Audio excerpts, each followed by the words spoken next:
You know your birthday. Not roughly, exactly. The day, the month, the year, a number you can say out loud and prove with a card in your wallet.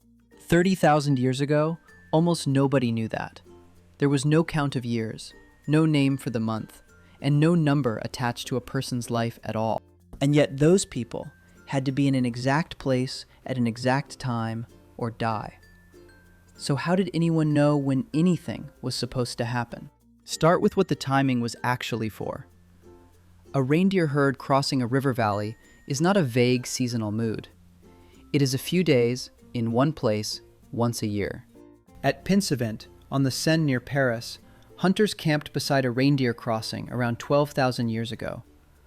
André Leroi-Gourhan began excavating it in the 1960s. The teeth of the reindeer they killed show the animals died in autumn. The camp was not a home.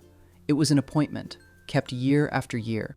Miss it by 2 weeks and the herd is gone, and the winter you were stocking up for arrives anyway. That is the pressure sitting behind everything that follows. So there had to be a system.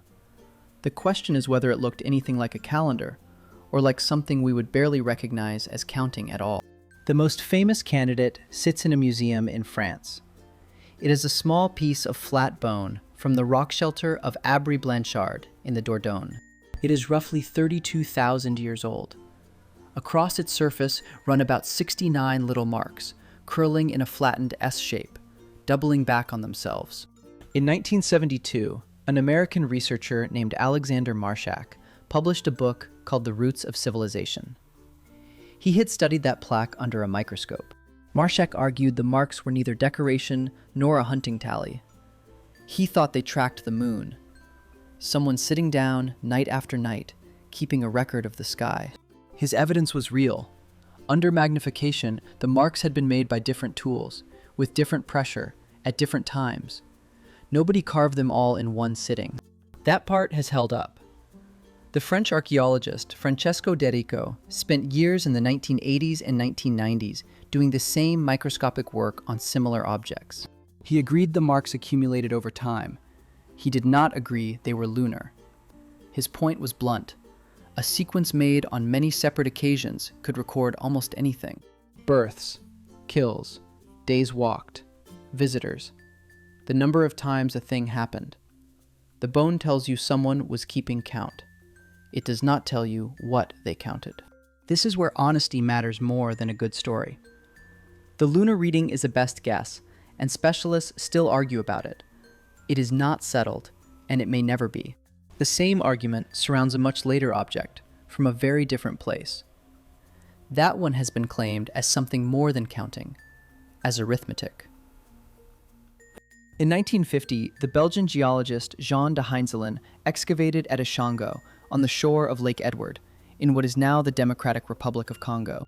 He found a baboon leg bone with a sharp chip of quartz set into the end, scratched with 3 columns of notches.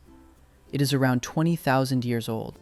One column contains 11, 13, 17, and 19, the prime numbers between 10 and 20. Another column pairs numbers that neatly double each other. People have called it the oldest mathematics, the oldest calendar, or both. Others point out that in 3 short columns of tally marks, patterns turn up by accident. I lean toward the cautious reading. But even the cautious reading is extraordinary. Someone made an object that held information outside a human head and carried it around. Marks on bone are the seductive evidence. The boring evidence is far better, and it comes from teeth, from shells, and from the rubbish people left behind. A reindeer tooth grows in layers, like a tree. Thin dark bands form in winter, and wider pale ones in summer, laid down in the cement around the root. Cut a thin slice, put it under a microscope, and you can often say not just how old the animal was, but which season of the year it died in. Do that across a whole camp's worth of bones, and the site starts to speak. Pincevent, autumn. Verberie, just nearby. Autumn again. Killing grounds, not villages. Shells do the same thing. Stand at a coastal rubbish heap 8,000 years old, and the growth rings can say, they came here in late spring, and again the next late spring. That is the part worth sitting with. We know these people kept a schedule because we can read the schedule in their bins, even though they never wrote a word of it down. Which raises the harder question. If they were not counting days on a stick, then what exactly were they reading to know that the moment had come? The likeliest answer is everything except a number. Not the date, but the thing the date stands in for. The world doing what it always does, in order. Bud burst. The first cuckoo. The night the frogs start up. The angle of the sun against one particular ridge. Ice going gray before it goes. These signals are not vague. A plant or animal event can be tighter than a calendar date because it adjusts for a cold year automatically. The date does not. A farmer waiting for the 15th of April gets caught out by a late frost. A forager waiting for the blackthorn to flower does not. In 2023, a team led by an independent researcher named Ben Bacon, working with archaeologists at Durham University, published an argument in the Cambridge Archaeological Journal. They looked at the dots and lines painted beside animals in European cave art. They proposed the marks count months from the start of spring, marking when each species mated and gave birth. It is contested. The journal printed critical responses alongside it. But I find the underlying idea more convincing than a pure moon calendar. And here is why. It is a calendar anchored to animals, not to abstraction. The count only means anything if you already know what the world is doing when the marks run out.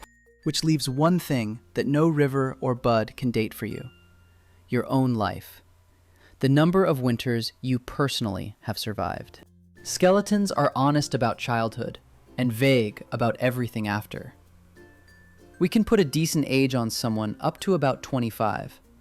After that, the estimates spread out fast. An archaeologist can usually tell you a person was over 50. Whether they were 55 or 70 is, most of the time, simply beyond us. In 2004, Rachel Kasperi and Sung-Hee Lee published a study in the journal PNAS, using tooth wear to compare how many older adults existed across human history. They found a sharp rise in people surviving to grandparent age in the Upper Paleolithic. More old people, relative to young adults, than at any earlier point.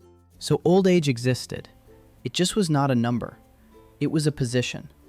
The person who had seen the drought, the bad ice, the year the herd came late.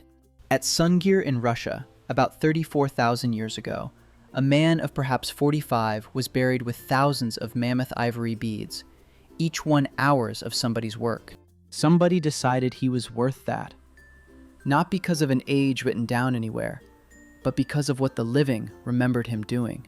So they knew when, and knew it precisely, without ever knowing the date. And they knew who was old, without anyone knowing the year they were born. You still do a version of this. You know it is autumn from the smell of the air before you check your phone. You know someone is old from how they carry a story. The number came later. It is useful, and it is the one part of the system they would not have understood at all.